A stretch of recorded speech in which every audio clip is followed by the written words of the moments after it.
दोस्तों, जिस व्यक्ति ने इस दिल्ली को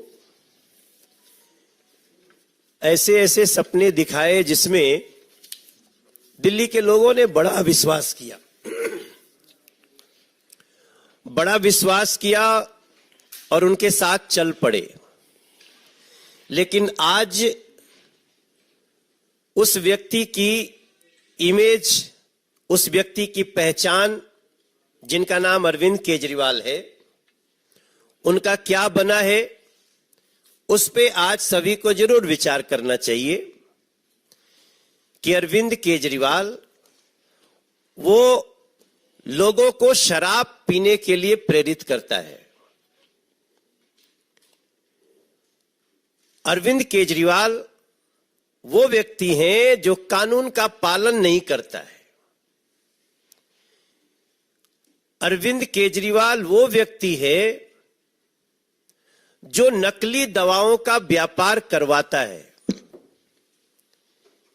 अरविंद केजरीवाल वो मुख्यमंत्री बन गए हैं जो भ्रष्टाचार की एक कम समय में सबसे बड़ी रिकॉर्ड बना देता है।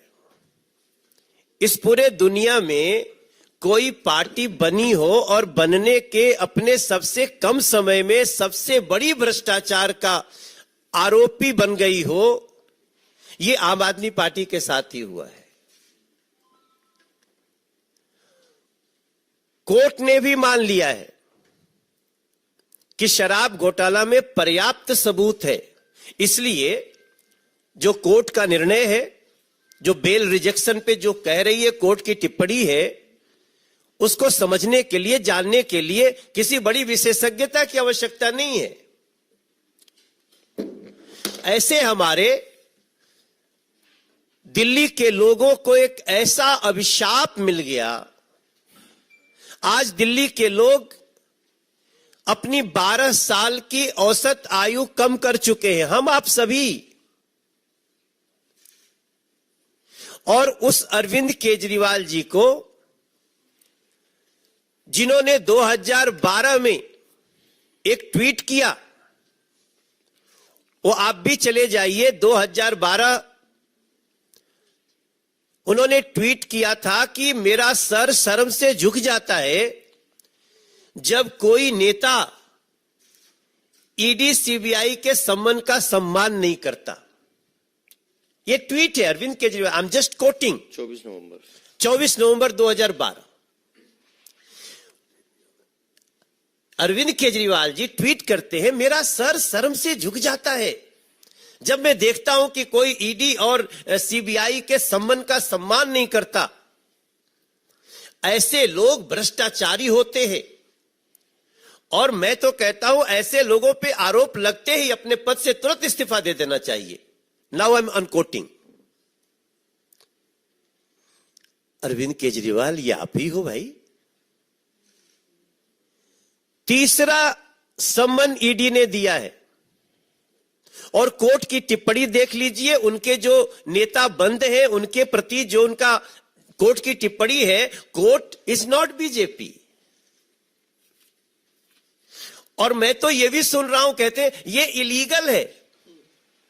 आप मुख्यमंत्री हैं, आप ही के नीचे 2 मंत्री और एक आपका सांसद उसी केस में जेल में है, बेल नहीं मिल रही है, और उसी केस में जब पर्याप्त सबूत होने की बात कोर्ट कह चुकी है, आपको समन करती है, आप जांच में सहयोग नहीं करते, तब दिल्ली आपको भगोड़ा भी समझ लेती है। तब समझ लेती है ये नकली दवा की जो बात आ रही है ना, असल में आम आदमी पार्टी के शीर्ष नेताओं का सब कुछ नकली नकली ही है। नकली व्यक्तित्व, नकली बातें, नकली दवाइयां। अगर असली कुछ है तो उनका भ्रष्टाचार और दिल्ली का प्रदूषण। हम आप कल्पना करें, अगर नरेंद्र मोदी जी ने ये लगभग 150 बसें, एग्जैक्टली नंबर 1300, माफ करिएगा, ये 1300 बसें अगर नहीं दी होती नरेंद्र मोदी जी ने, केंद्र सरकार ने दिल्ली को, तो हम किस हाल में जीते। उन बसों में बैठकर आज लोगों को लगता है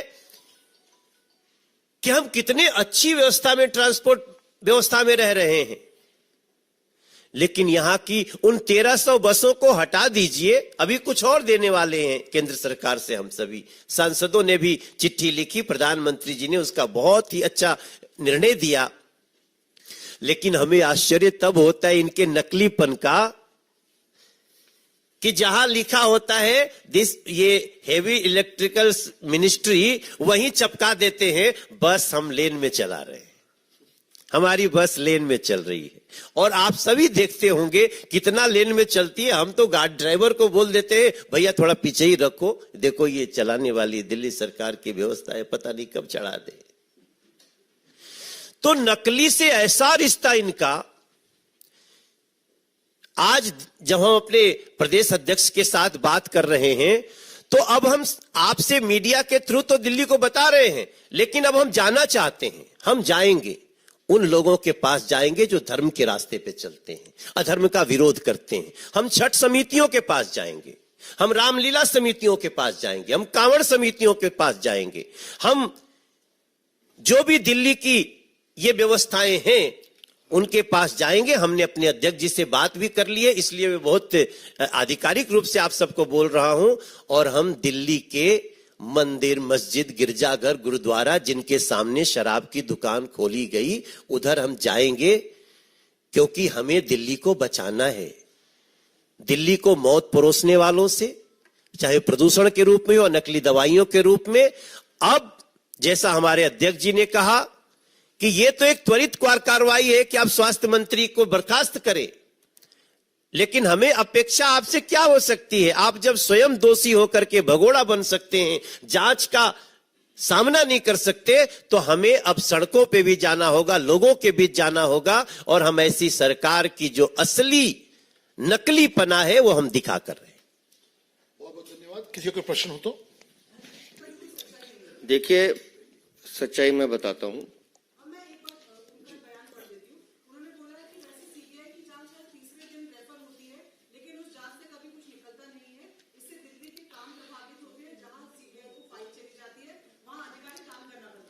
मैं इस पे बताता हूं कि जांच से क्या निकलता है।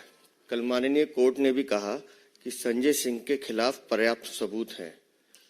जो एविडेंस है, दिनेश अरोड़ा की गवाही, संजय सिंह का अपने फोन पर शराब के दलालों से पैसे लेने की बात करना, संजय सिंह के सहयोगी शिवम के द्वारा संजय सिंह ने पैसे लिए इसकी सिक्योरिटी करना, और इनके सारे कॉल रिकॉर्ड, सारे डिजिटल एविडेंस, ये सब कोर्ट में सबमिट है।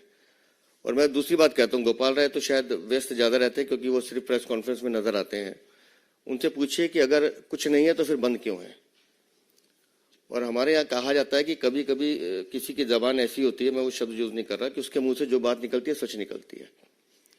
अरविंद केजरीवाल को ईश्वर ने ये वरदान दिया है, सत्येंद्र सिंह ईमानदार आदमी, गिरफ्तार करके दिखाओ, हो गया, अपने कर्मों से हुआ। मनीष सिसोदिया, इसको भारत रत्न मिलना चाहिए, हिम्मत है तो गिरफ्तार करके दिखाओ, चला गया। मतलब मुझे कई बार लगता है अरविंद केजरीवाल खुद आमंत्रित करते हैं कि मैं कह रहा हूं इनको लेके जाओ।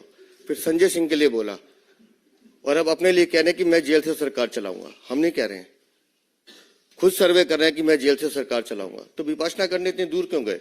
विपासना मतलब एकांत में साधना करना, उसके लिए बहुत मौके मिलते हैं आपको। तो जो गोपाल राय कह रहे हैं उनसे कहिए कि कोर्ट की प्रोसीडिंग्स को पढ़ लें, कल का कोर्ट का ऑर्डर पढ़ लें।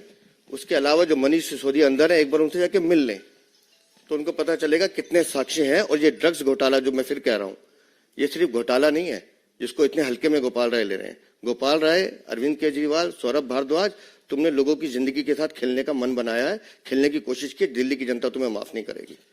किसी और का? जी मोहित।